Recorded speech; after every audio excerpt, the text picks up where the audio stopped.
Hello everyone. तर कसे आहात सगळे? दीपास टेस्टी डिलाईटमध्ये तुम्हा सर्वांचं खूप खूप स्वागत आहे. तर तुम्ही म्हणाल की आज मी हिला काय शिकवते.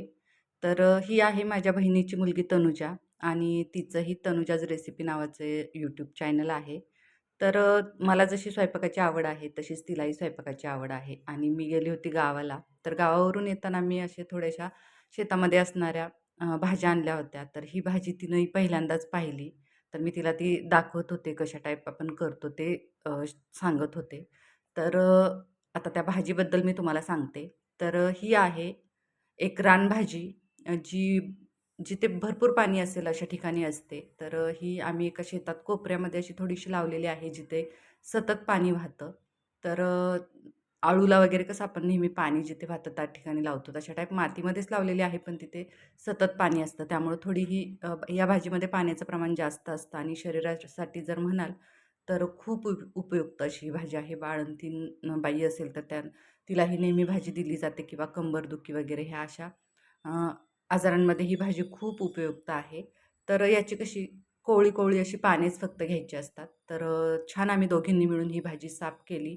स्वच्छ अशी धुवून, कारण आता धूळ वगैरे खूप असते, तर ते पानांवर धूळ बसलेली. तर मी ती 2 ते 3 पाण्यानं स्वच्छ धुवून घेतली. त्यानंतर अगदी करायची प्रोसेस एकदम साधी सिंपल आहे. तर गॅसवर एक कढई गरम केली. त्यामध्ये घातलेलं आहे तेल. तर 2 चमचे ते 3 चमचे मी तेल घातले. तेल थोडं जास्त घातलं की चमचमीतही होते भाजी आणि चिवट होत नाही. त्यानंतर भरपूर असा बारीक चिरलेला लसूण आणि बारीक चिरलेल्या मिरच्या, तर त्या तुम्ही ओबडधोबड्याच्या वाटूनही घालू शकता. तर मिरची आणि लसूण घातल्यानंतर मी कांदा घातला आहे. तर 2 मीडियम साईजचे कांदे अगदी बारीक चिरून घेतलेत. कांदा, मिरची आणि लसूण ही छान परतलं गेलं, की नंतर त्यामध्ये घातलेली आहे ही भाजी. तर अगदी स्वच्छ केलेली होती भाजी, त्यामुळं मी नंतर ती त्या आपल्या कढईमध्ये घालून घेतले. त्यानंतर घालायचं आहे चवीनुसार मीठ. तर मी भाजीला गेलीत मीठ घातले आणि आता ती छान अशी मिक्स करून घेतली आहे. तर या भाजीला कसं जरा जास्त पाणी सुटतं आणि मी पाण्यातून धुवूनही नुकतीच काढली होती.